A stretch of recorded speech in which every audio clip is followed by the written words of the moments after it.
Welcome back to the Skits and Giggles podcast. I'm Pascal, chief instigator of this show and your host. I'm joined by my co-host and resident engineer, the boo-boo to my Yogi Bear, Bryson. How's it going today, buddy? Hey, Pascal. Yeah, I'm good. How are you? I'm good, thanks, man. We are also joined by the reigning champion of the Skits and Giggles podcast, and he's going for the three-peat today, James Drew of Bike the World. James, how's things with you today? All good, guys. Thanks for having me back again. All right. Well, before we jump into anything else today, I want to talk a little bit about our fundraiser that we like to call Stutz and Giggles. For the listeners that don't know what a Stutz is the slang term for a Swiss franc, and we thought it was a nice play on the motto of our show. It's also our way to give back to the community that has given us so much, and our way of trying to help and support the next generation of shredders. Overall, the idea is very simple.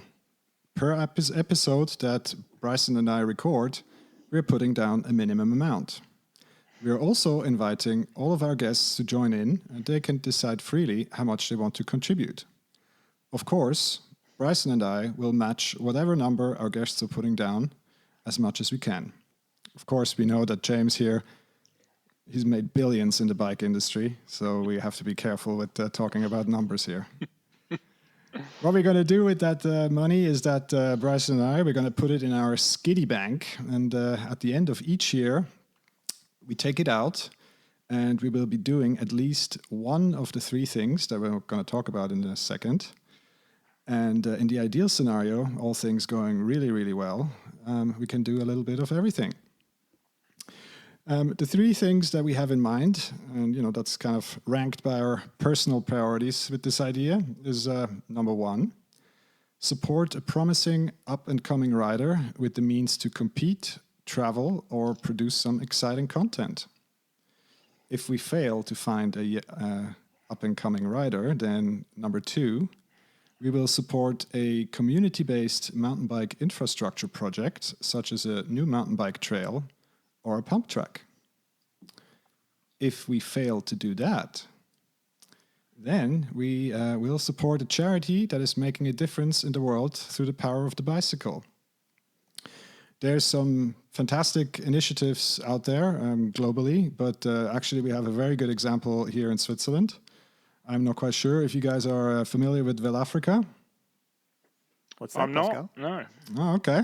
Well, I've actually done a fundraiser for them a couple of years ago already. The basic idea is that they are collecting used bicycles here in Switzerland. They bring them to a center here in Switzerland, where they also train refugees to be bicycle mechanics. And together they are then refurbishing those bicycles, ship them to Africa, where they then provide those bicycles to the local market for very cheap cost. They also support the local economy by training people locally, so they get professional opportunities. But I think the more important aspect is that coming back to the power of the bicycle. It's a means of transport. It opens up opportunities, be it to access medical services, to access education, and of course to access professional opportunities. And overall, I think it's a very, very thought through project, and they're doing fantastic work. James, you're our first guest, and this is the first time we actually talk about this on the show. So just wanted to put the feeler out and hear your first impression. Oh, I think it's an absolute fantastic idea. I'm always keen to help out, and I think it's great to give something back, especially if you can.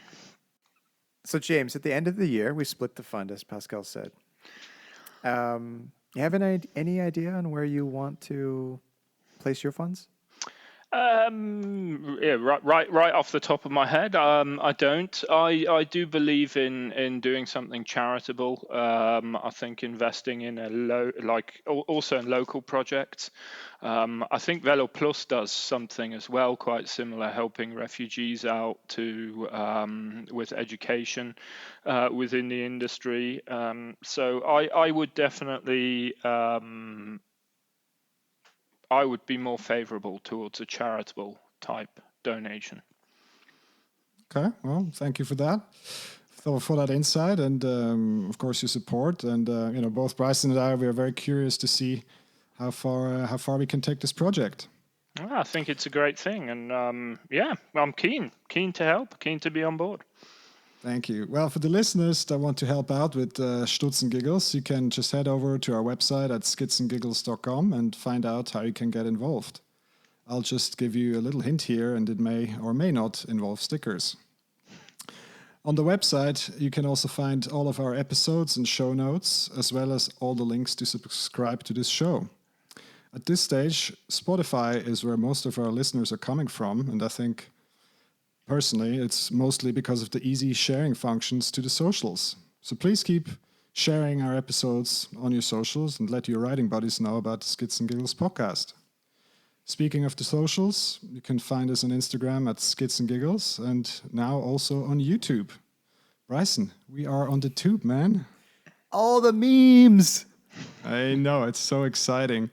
Well, guys, you'll have to excuse the gnarly YouTube address that we currently have, but as you may or may not know, you need at least 100 subscribers to get your own channel address. So if the tube is where you listen to podcasts, just subscribe to the channel to let us know. In that process, you not only make it easier for everyone else to find us, but obviously you get every single update right in your notifications. I would personally call that a win-win. With all that out of the way, it's time to move into our listener question, shall we? So, a friend of the podcast, JT, he wanted to have our take on carbon fiber and its innately hideous recyclability, as he puts it in quotation. James, what's your take? It's an interesting one. I think that's changing, the whole recyclable aspect of it. Of course, carbon fiber is well, it's not relatively new in the bike world, but for example, enduro frames is probably relatively new. I think there's been a lot of questions about the environmental impact, recycling, things like that. Also, if you break or crack carbon products, they're done. It's not like steel. If you crack a steel frame, you just weld it back together again and off you go.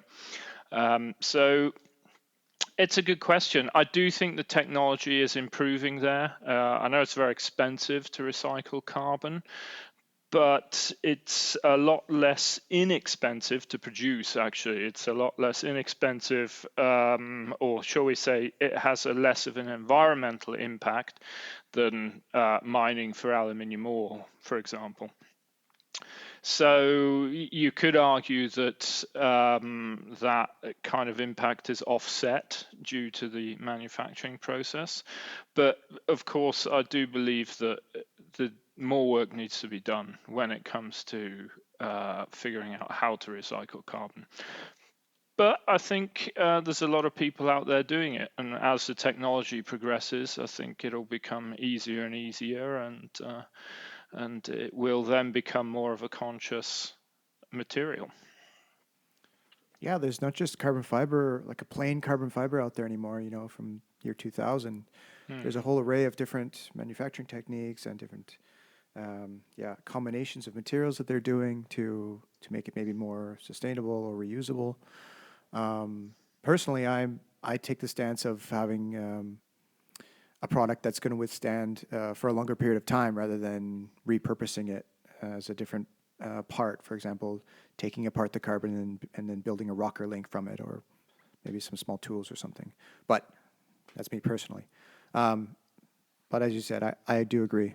We're going in the right direction in terms of being able to get the most out of these materials with the least amount of impact to the environment. Pascal, what about you?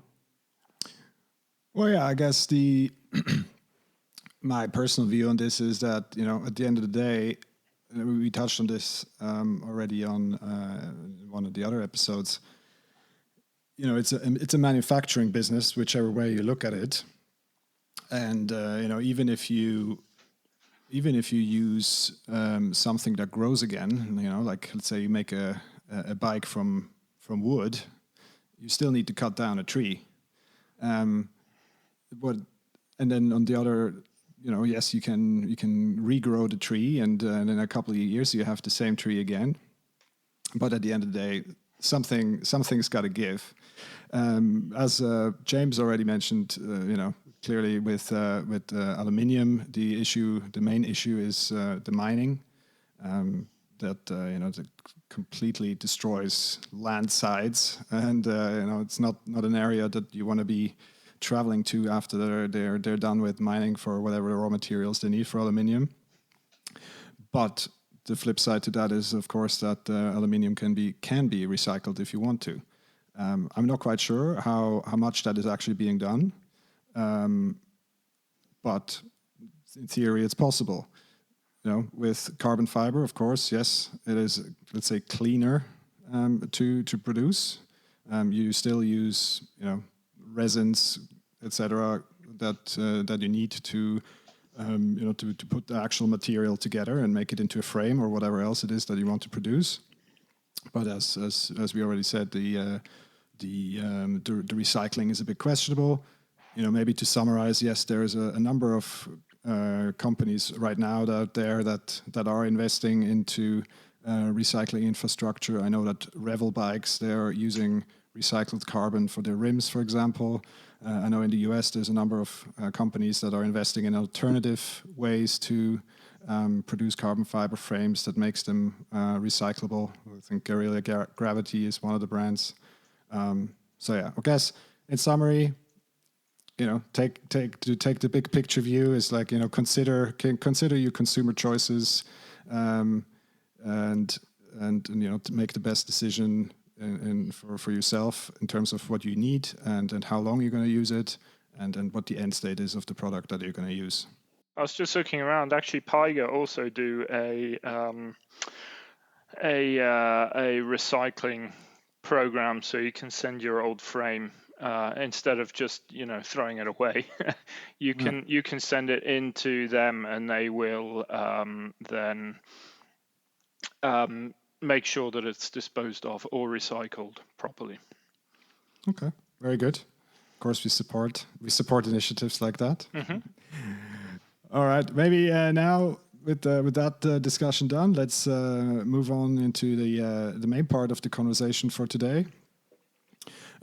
Today we want to get a little bit into James's background, how he got into bikes, and then even thought it was a great idea to get into the bike business.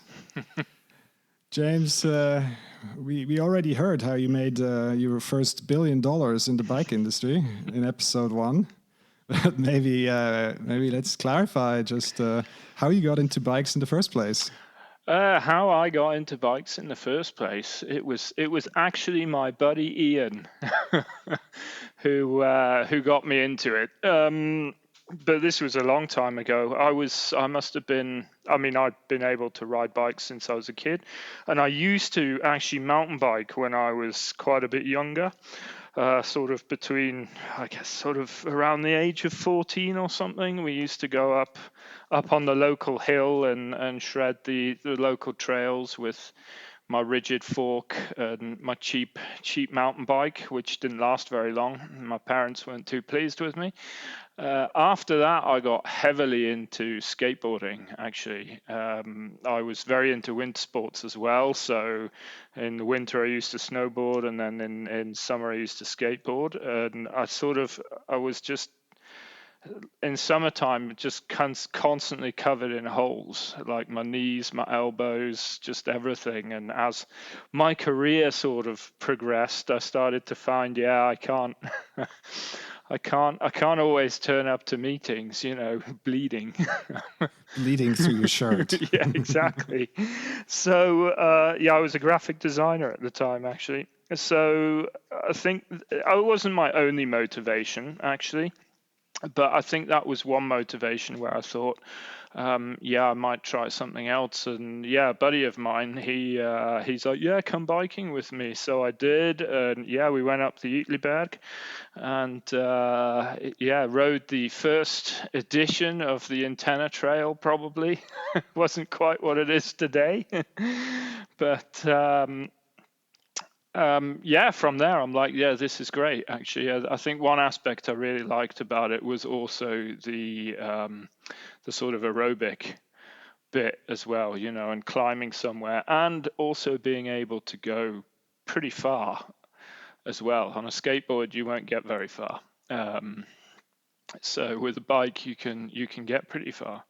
So believing that I would have less injuries, which was completely wrong, off I went. Yeah. But once I started, I was completely hooked, and haven't looked back since. Okay, and I mean, what in particular, apart from, of course, the aerobic exercise and covering big distances, what got you hooked? The downhills.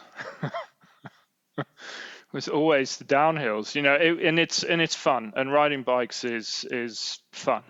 So I think that's what I'd never done anything, not really like ridden any trails like that before.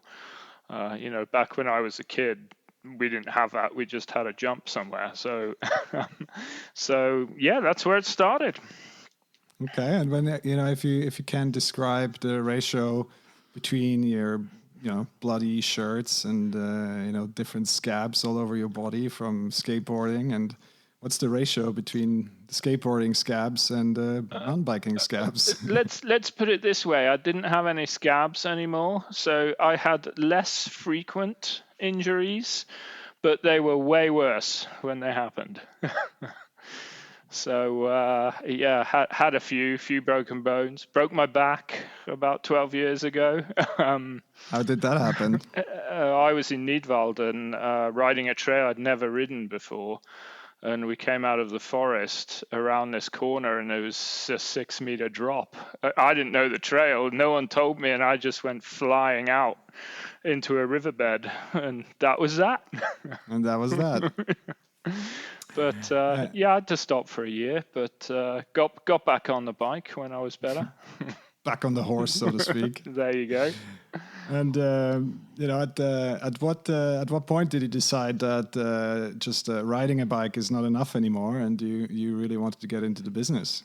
How did you get into the business? Well, from my original sort of mountain biking experiences, we had hardtails back then, and I don't think the technology had progressed that far, or not that much. It was I think the first time was, I think we went to Châtel and rented some Scott. They must have been or was it a Ransom? I can't remember. Old, and I think these were the. It takes a genius to figure out the Scott brand model names. Yeah, there you go.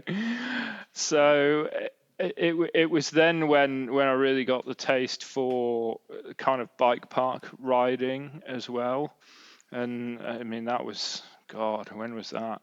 Must have been very early 2000. And I think that whole scene was also in its infancy as well back then. I'm sure someone will argue with me about that, but I think as a mainstream kind of sport, it was in its infancy.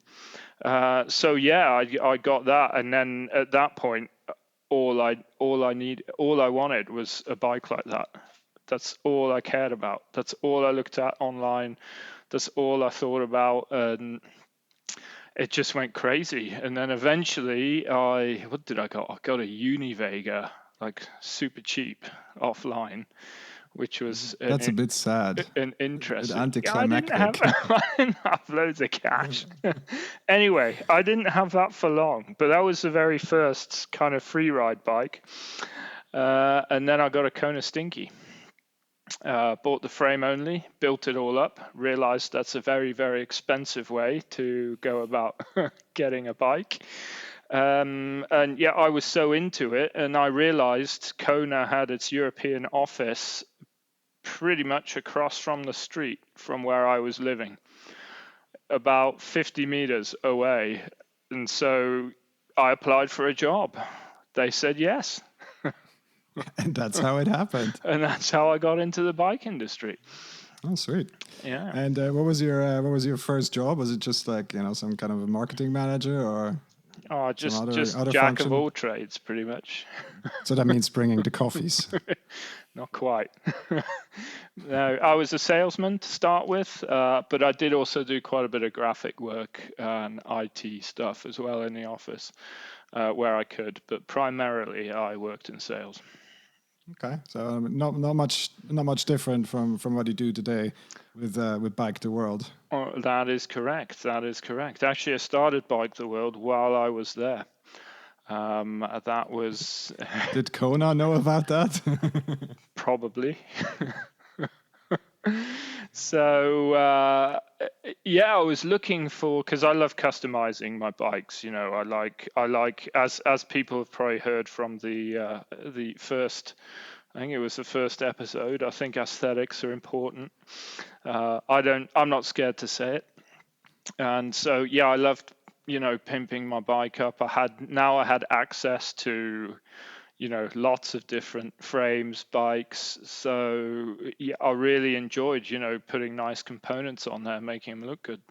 So that was when I originally found Chromag.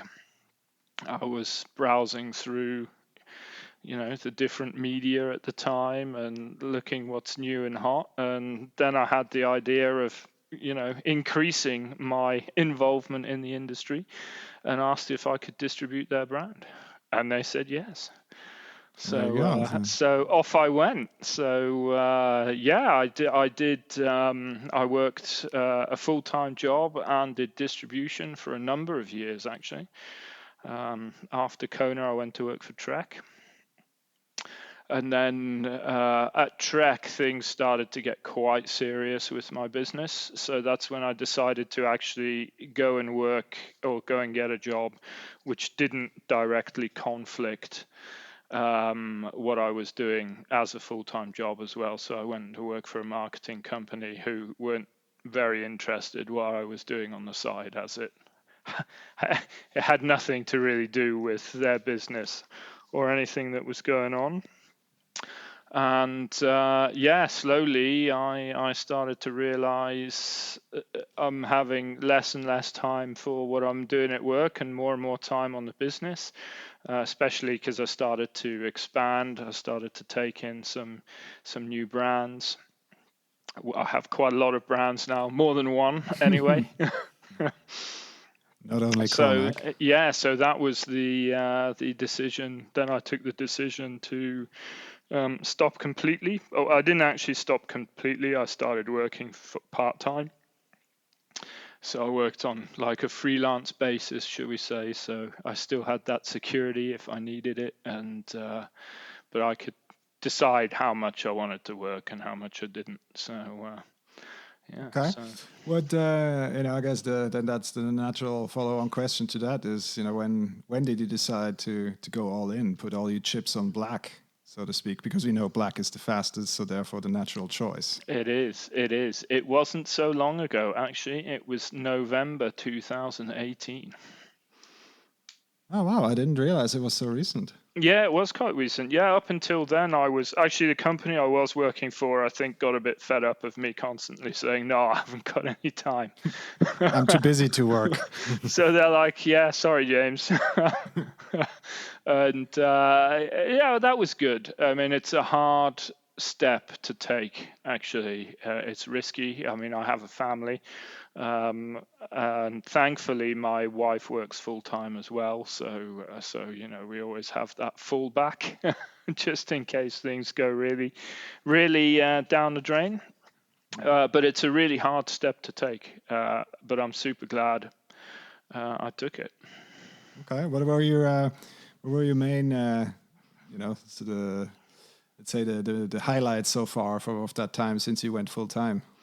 The highlights of that time, definitely being able to do what I love, actually building something up by myself running a business by myself. It's all me. I don't answer to anyone. Which I think is absolutely fantastic, and it's something I've wanted to do for a long time. I think there's two types of people. You have those who really want to do something themselves, want to work for themselves, want to build a business, and there's then people who I think are quite happy to go and work in a bigger team and have a bit more of that, shall we say, standard type of career. But I've always wanted to work for myself since I was early 20s. So it's only taken me 20 years. Oh well, I guess we're all kind of working on towards making sense of our love and passion for the bike, and making sense of our professional ambitions, let's say. Yeah, absolutely. I mean, apart from the mundane reasons, such as keeping lights on and food on the table. Of course, you said that your better half also works. That clearly takes some pressures away. Of course. But what inspires you to keep going, to go your way, and put up obviously with a lot of challenges as a business person in a interesting but also a bit of a niche industry, so to speak. My love of bikes. And cash is quite motivating as well. I did not know. Yeah, it's. I tell you what, it's when you do something like this by yourself, like every sale that goes out, or if I have a really good month, the sense of accomplishment is absolutely fantastic, and that's what keeps me going, and that actually drives me to do more and to grow. And I think, I feel myself quite lucky that I can actually work with what I love to do as well as a hobby. That's quite unusual. I think there's a lot of people out there who probably maybe aren't so happy with what they're doing professionally, and have a hobby on the weekend which they love doing and look forward to, which of course is fine. But I do feel quite lucky, and I think that drives me to really try and do my best and excel. Okay, cool. That's not much to add to that. I mean, it's just let's get out there and let's do it. Well, I mean, there's other aspects. I'd also say actually it's an interesting industry. I mean, it's quite technologically driven as well, especially at the moment. So it's exciting. There's a lot of new stuff happening. There's some stuff happening where you might think, what the hell? And some stuff happening where you think, oh, that's really cool, or that's really innovative. I think it's that's how it is. It's. You make an interesting point here, and I guess that maybe something we can explore a bit. You said that it's very technologically enabled. I mean, I guess that's kind of a theme across a number of industries. And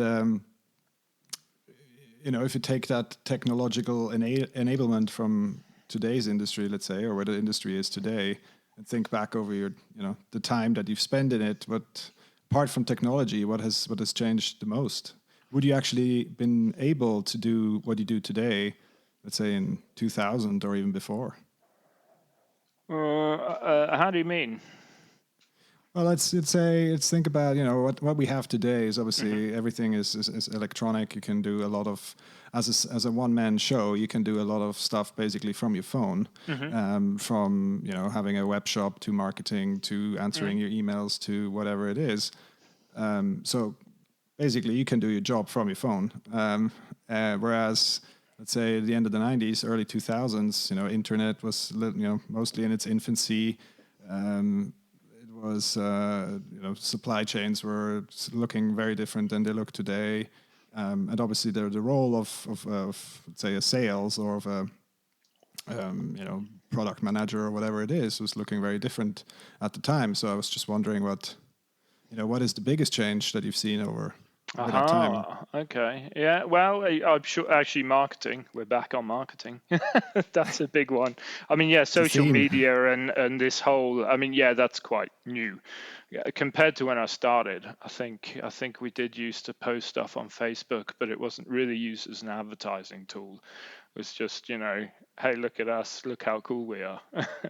Mm. So yeah, that's a huge change, and the technology, of course, is also a huge change. I mean, I'm sure there's other industries like the automotive industry, which may be a bit further in that respect. Perhaps there's a lot of technology coming into our industry that's also being borrowed from there, or trickle down technology, as you call it. Um, It's more like so trickle across. trickle across, yeah, exactly. So that's probably a big change as well. And I also think the sort of mentality of the end consumers changed a bit. People know there's bikes out there. People know bikes are expensive these days, and people see what's going on. So I mean, yeah, like I said, back in the early 2000s, I was skateboarding, and mountain biking wasn't particularly big. I mean, these days, if you go to the bottom of the Uetliberg, our local trail, it's packed. When the weather's nice, can be pretty packed when the weather isn't nice. So that's something you didn't really ever see before. I think racing was a bit bigger back then, but it was Oh kind yeah, of for kind of sure. a yeah, more of a clique. There was these groups of people who went out cross country racing or whatever on the weekend. They all met somewhere and had an event or did whatever. But I think these days it's way more accessible, especially mountain biking, and there's a lot more bike shops around as well, I think. I think you throw us a little bone there, Pascal, because how I think about your question, or to answer your question, is in the theme of connectivity. And so this is a major thing that's changed in our society since the early days of mountain biking, let's say.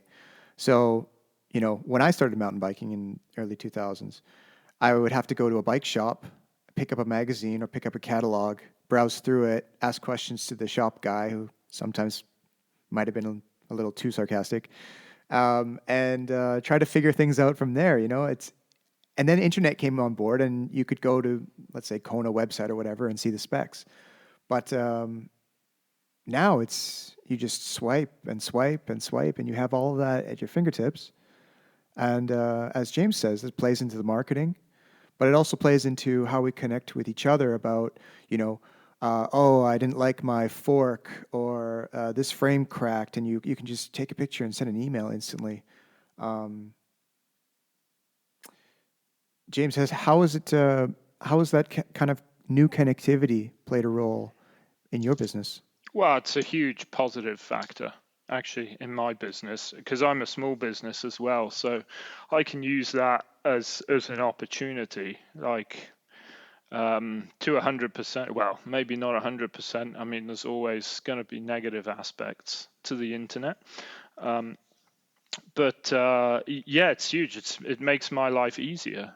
You know, I can get the message out there without having to drive to 100 different shops and go and do presentations. I can very quickly. I can send a newsletter which just has a button in saying, "Are you interested?" And already then I can pick up, okay, who's really interested in my products, and I can focus on driving to them, not doing a tour of the whole world.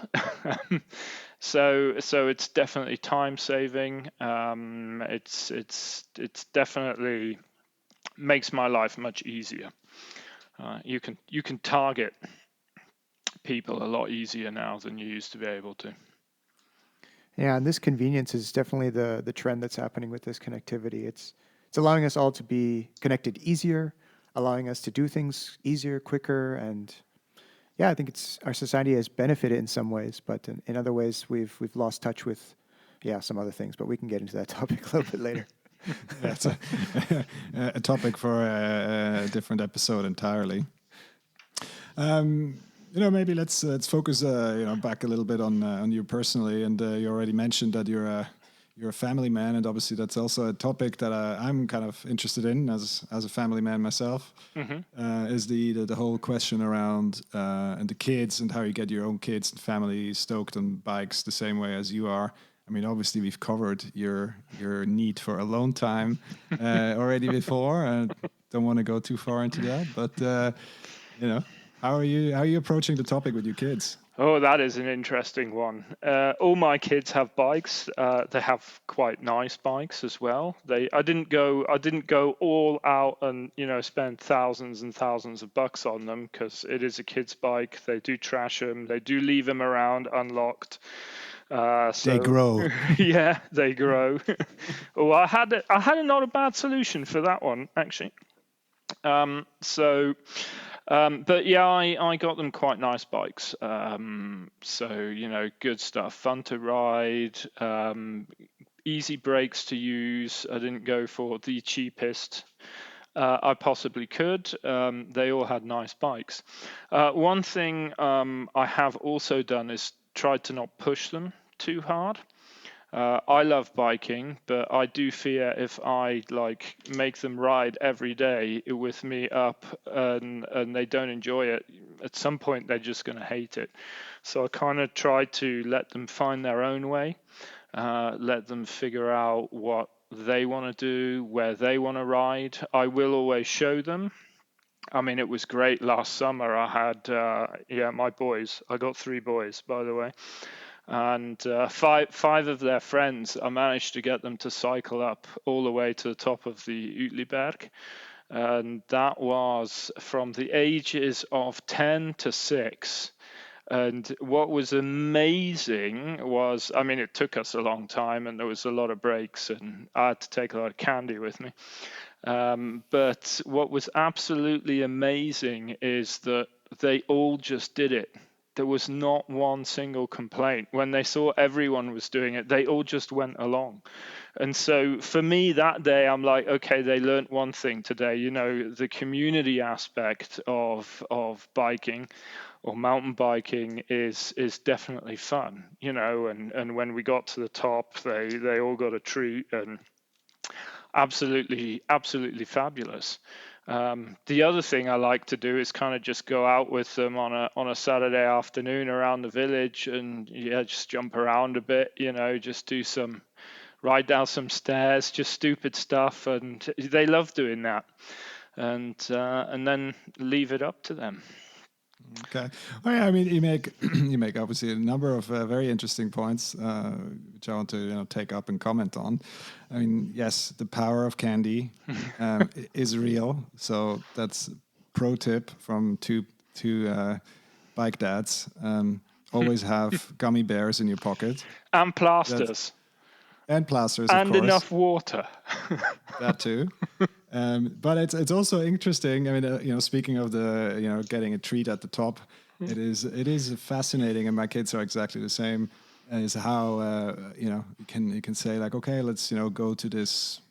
For us, it's the McDonald's.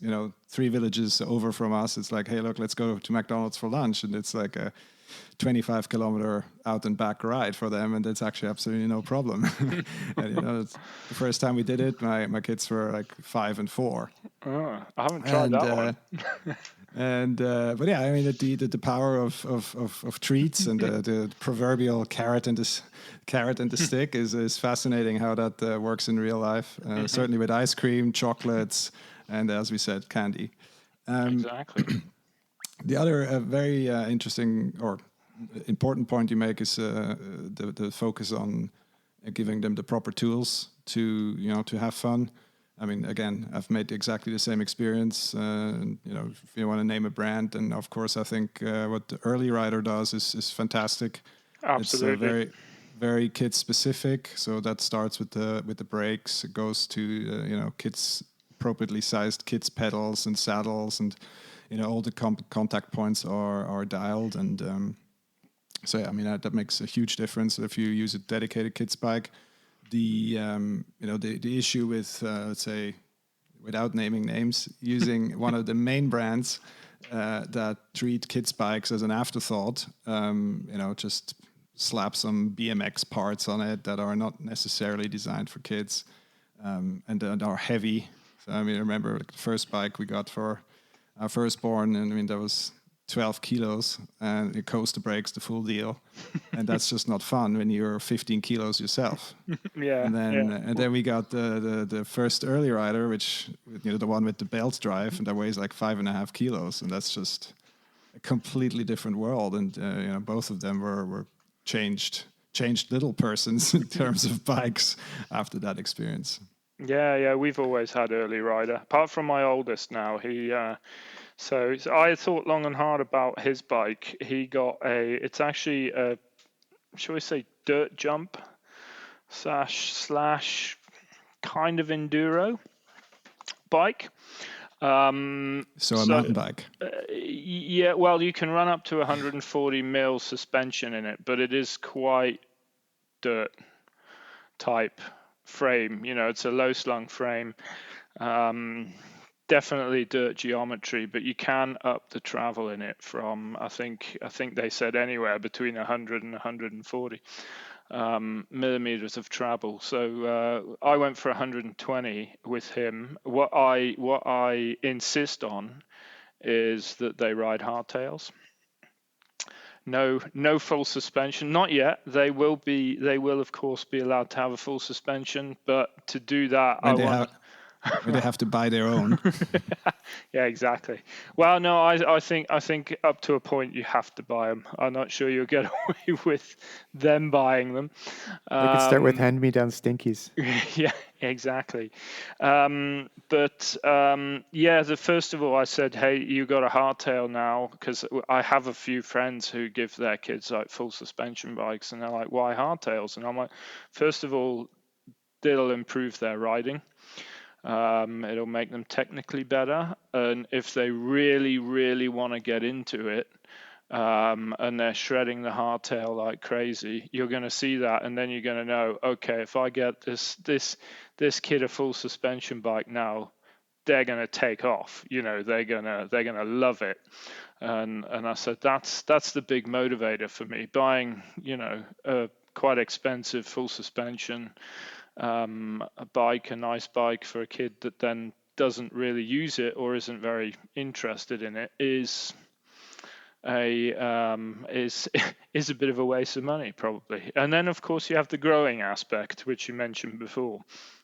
So that was one other reason I got a dirt jumper, because actually, you can use that forever. He can ride it forever. Exactly. I'm sure he won't ride it forever, but he's now had it. It was a bit big when he first got it, but he must have had it now since he was 9, I guess, maybe 9 or 8. 26-inch wheels. He's super comfortable on it still. Plus, if he wants to go up on the hill, he just puts the saddle up a bit. It's still perfect. It's still big enough. And yeah, if he really gets into dirt jumping, he already has a dirt jump bike, for when he's 15, 16. So yeah, it was something I thought a lot about, actually. So.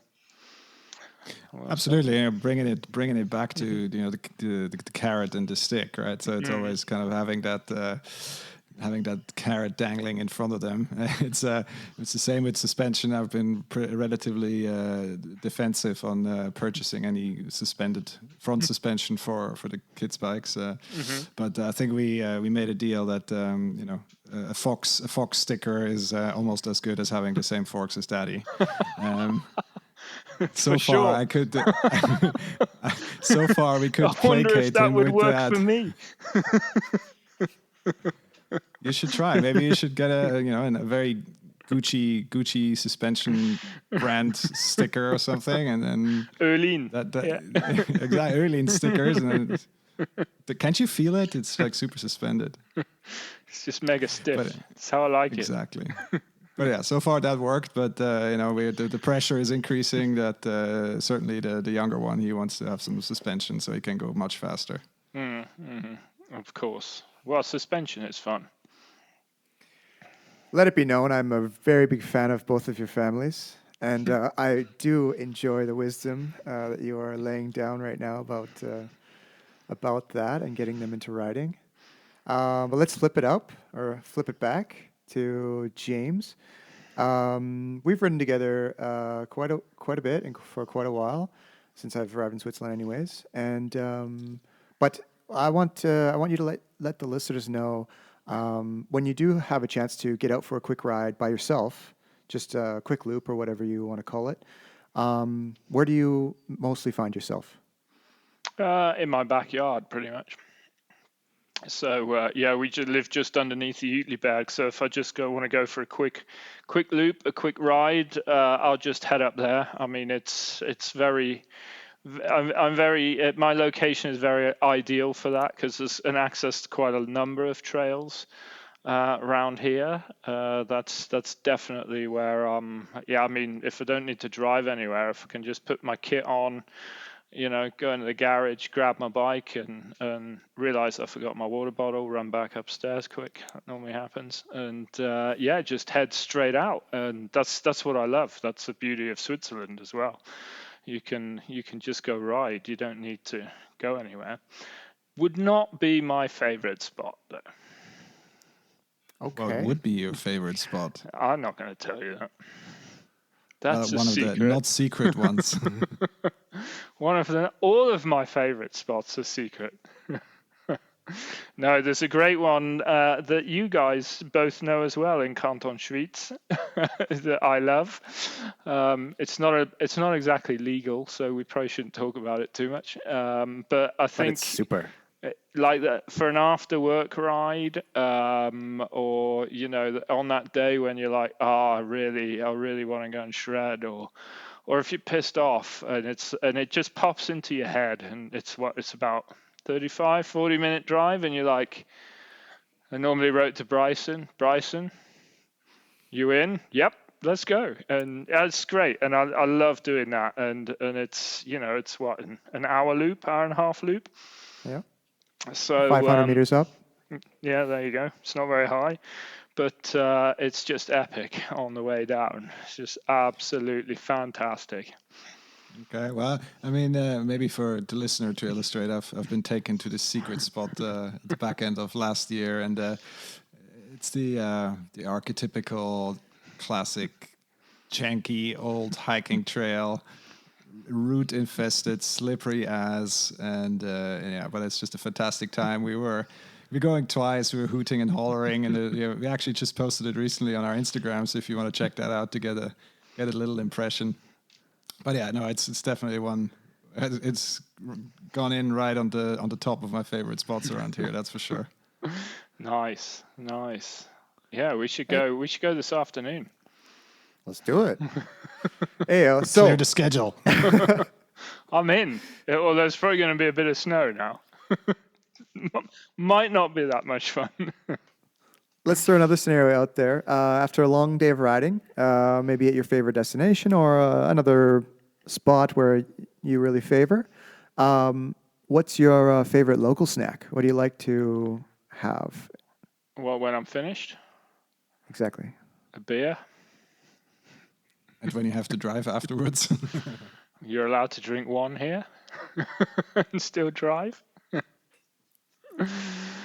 Otherwise, I mean, I tell you what, lunch is a better one. If you go out all day. Actually, probably one of my really favorite riding spots in the Alps. So if I'm going for a day or a weekend, is Grindelwald. I love it up there. They don't actually have a bike park or anything like that, but the trails are just so versatile, from high alpine, super rocky, to really wet, kind of muddy, cowpat infested, slippery trails, to loamy woods, or even like rock, like large bits of flat rock. And it's technical and it's fun, and you can actually see a huge area. And a good buddy of mine, or all of ours actually, who lives in Interlaken, yeah, it's pretty cool to sort of head to his place, take the train up, and go ride all day, and then ride all the way back down down to the bottom of the valley. So that's it's a fantastic place, and it's beautiful. Well, that's for sure. But it's actually literally postcard neighborhood around there. Yeah. And actually, the beautiful thing is in that area is, you can ride all the way down to the Brienzensee or Thunersee. Brienzensee in the summer even is very, very chilly, so you need to pick a really hot day if you want to make that work. The other side of Interlaken is of course a little bit better. It's not quite as chilly. But yeah, no, it's fantastic Yeah, area we around did there. that. We did the Brienza the last time we went with Paolo, didn't we? Although I got in trouble because they kept doing bombs into the lake, but sort of disturbing everyone's, nice Sunday afternoon. Yeah, it was a perfect break from the heat. It was fantastic. Maybe to wrap this discussion up, if and when we'll ever have friends and family visiting again for a riding trip from overseas or somewhere outside of Switzerland, actually, where do you take them riding, just to showcase some of the best riding we have here? Oh, well, I think that depends. If I have someone who's coming from overseas and is going to stay actually with me at my home, I tend to show them the local trails. I think compared to most places in the world, there's so much to ride around here, so much opportunity and so much you can get to without having to drive too far. If you go down to Zug, or even to like Goldau and, Canton Schwyz or Canton Uri even, there's just loads and loads of stuff which isn't so far away. And it kind of, what I like to do is kind of show people the trails I ride a lot. Because I have a family, I don't often get away for a boys' riding weekend. So having said that, if I'm going to do that, I'm a big fan of Lenzerheide, Grindelwald, like we've been talking about. I also lived in the French part of Switzerland for a long time, so Port de Soleil is absolutely fantastic as well. So these are good places to go, and it's bike park, so nothing wrong with that. So it's a bit easier on the legs on the way up. That's for sure. So that's always fun. But I really love showing people the local trails here because there's some really amazing stuff actually, and I think a lot of people don't realize the amount of stuff there is to ride just outside my front door, really. All right, we're getting towards the end of our time here. So we would like to close out the show with a couple of questions that we ask all of our guests. Is that okay for you? Yeah, that's perfectly fine. All right. Well, question number one. And we'd obviously talked about what got you riding or got you into riding already. So the natural question here is, tell us a bit about the bike that got you really stoked about riding for the first time. That would have been my old Kona Stinky, the black one. What year was it? 2007, I think. Yeah, that was cool. I built that up with a Bomber 66. On the front, and what else did I have? I think I had dirty wheels, white dirty rims, and handlebar as well, black stem. It was all black and white. It was it was good stuff. It was good stuff. It was a good looking bike. Yeah, it is a classic. It is a classic. It is. Well, back then I think Kona was also at their heyday when it came to they were making the gravity scene, weren't they? Yeah, absolutely. Did you have Tioga tires on that bike? Maxis, I think. Okay. Actually, you caught on to the trend early. Exactly. Right on. Then the second question. It's a bit out there. So just get your head into it. So imagine yourself as Harry Skidini, and you are a bike magician extraordinaire. And you can make riding a bike more awesome for anyone by the stroke of your magic dropper post. What would you do? It can be positive or it Ooh. can be negative. Good question. Good question.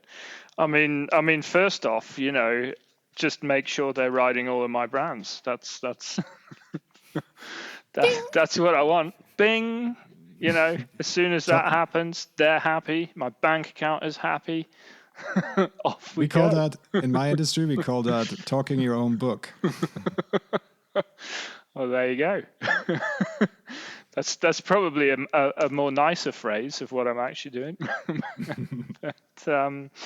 But let me see. I mean, if we talked about equipment, I think one of the best parts that I swapped out a while ago was a change from aluminium to carbon handlebars, and I just find carbon bars just more comfortable. I think you're getting old. I think that might have something to do with it. I think you're right. But that's one thing that's made a big difference for me. To be honest, I have noticed I can ride for way longer without getting arm pump or my hands starting to hurt. It's just especially the ones I'm selling, they just seem to be just a bit more forgiving. Okay.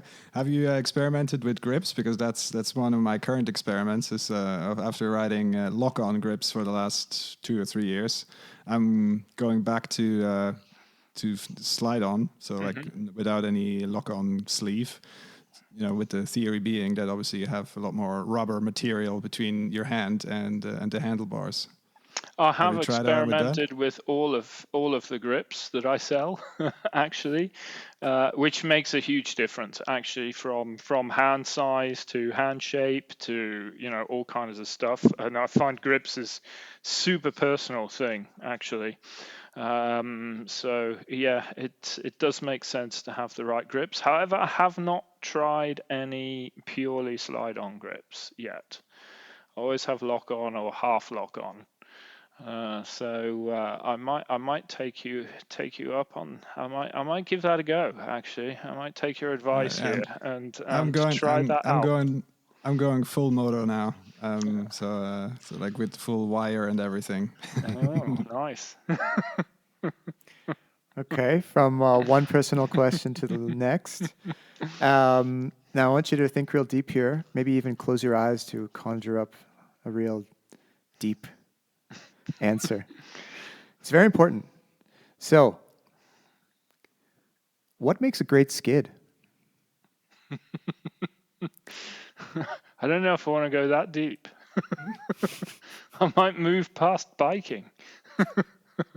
Okay, we'll keep it on the biking level. I'm kidding. Kicking up loads of dirt and dust makes a good skid for me. There you go. Like, really, really sending it for the trail crew, so to speak. There you go. Right, just making sure that they have a job. Yeah, I'm sure they're very happy about that. But come on, everyone's going to agree it looks awesome. Get a load of loam flying in the air.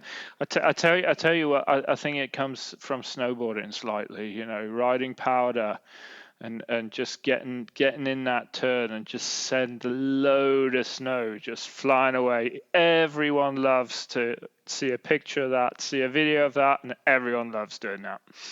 Come on, it's no different with biking. True. That's very, very, very true, and I think we all appreciate the visual power of a fantastic skid. Mm-hmm.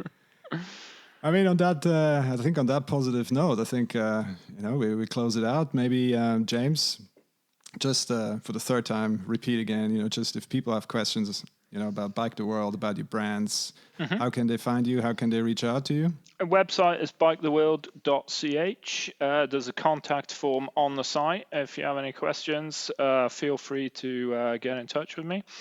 And yeah, you can also see on the site what we do, which brands we have. We also have an Instagram account, which is exactly the same, biketheworld.ch. So yeah, come check us out and yeah, just get in touch. Give us a holler. Well, with that being said, I think I haven't said it enough. Thank you very much for doing this. It was awesome having you on. Fantastic intro to the Skits and Giggles podcast. I'm sure we'll have you on again in the future. So until then, I'm saying thank you again, and talk to you next time. Thank you. Yeah, looking forward to it, guys. Let's go for a ride. Let's go. Let's do that. I'm ready. I am raring to go.